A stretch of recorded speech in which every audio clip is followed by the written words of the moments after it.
Etc, etc, etc. Okay, here we are, we're back again for the fourth now in our series of 3 videos on how to construct a blues turnaround.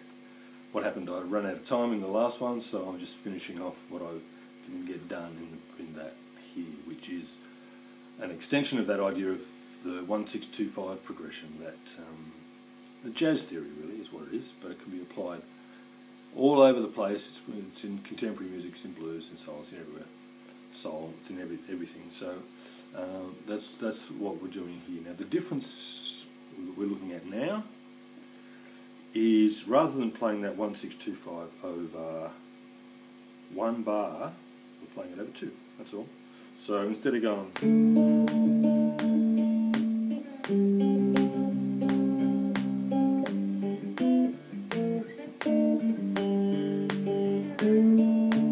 like that, we're doing the 1-6-2-5 as the complete turnaround over the whole 2 bars.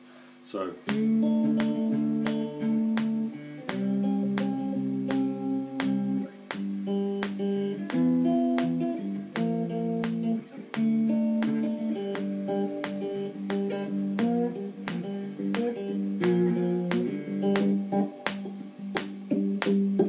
etc. Okay? That's all there is to it. So if you grasped the basic concepts in the previous one, then you just extend them to this lesson with that slight change. So all that remains is to have a look at some examples. Okay? Now an example of playing 2 bars over that 1-6-2-5 progression would be, say you go 1, that's a lick that you could play on the 6 chord, 5 chord you could go, the 2 chord, you could quite easily go, and then up there for the 5. Now what these are simple blues riffs. They're playing the blues notes, the flat third, the flat 7. You can just look at it all at it in terms of a minor pentatonic scale with a flat 5 with a blues scale, say a blues scale, with a few extra notes chucked in. Now it's that last bit, the few extra notes chucked in. Okay? What extra notes? What's he talking about? How does he do it? How do you apply it? What's going on? Here's what's going on. Okay? But if you look at it and you think, well, you know, they're just blues notes, it's just the same sort of thing. That's fine, but look at the way that they're constructed and they're arranged. Right? So an example, another example would be 1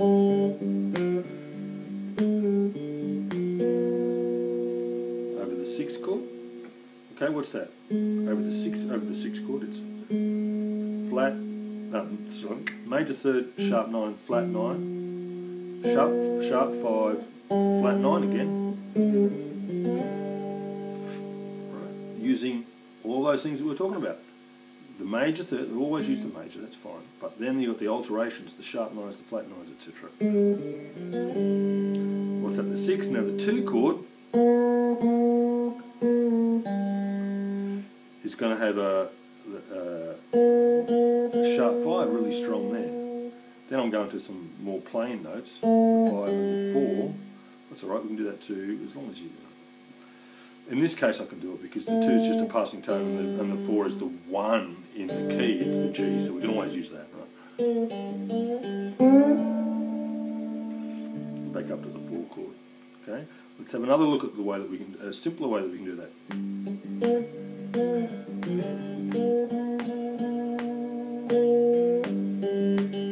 Okay, so I just stayed on the flat third the whole way. Well, how does that apply any of this tricky stuff when all he's playing is the same blues note that we did in lesson 1 way back when, before we even knew what a turnaround was? Well, the reason for that is because that blues note is an altered note in both the 2 chords and the 5 chord. At the end of the 1-6-2-5, in the 2 chord and the 5 chord, that's a sharp 5 over the 2 and a a flat 9 over the 2 and a sharp 5 over the 5. So you can just finish there on your flat third before you go to the 1. If you wanted to sound more like it's turning around and less sort of tense, you could go and play the 5. Right, that's more of a straight D chord now, right, like that on the 7th fret there. Right, so what's that? That's the second position there, the A, with the A on the bottom. So let's look at that lick.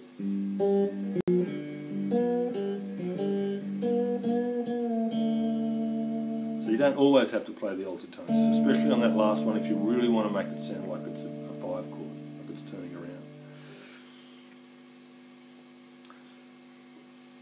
Anyway, I think we've probably done now. We don't have to stretch it out to a full 10 minutes. If you've managed to get this far, then you've done extremely well. Essentially, what you're doing is you're playing blues licks, but they're fancy ones, they're tricky ones, they're nice ones.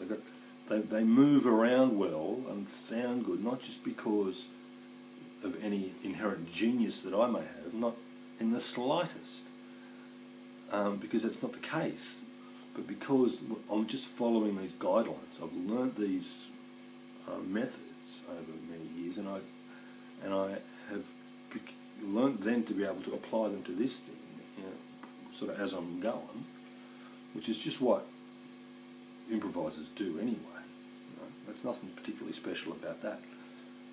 But we're able, by following these sort of ideas that we've looked at right from the very start of this course, these couple of videos, I never intended it to become such a complete series on improvisation, which really what it is what it is, these couple of videos on how to construct turnarounds.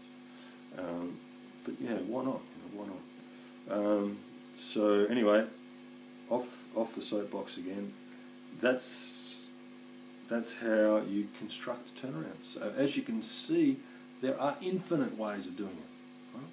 What's that saying? I should have looked this up. If you want to feed a man for a day, you give him a loaf of bread. If you want to feed him for life, teach him how to fish.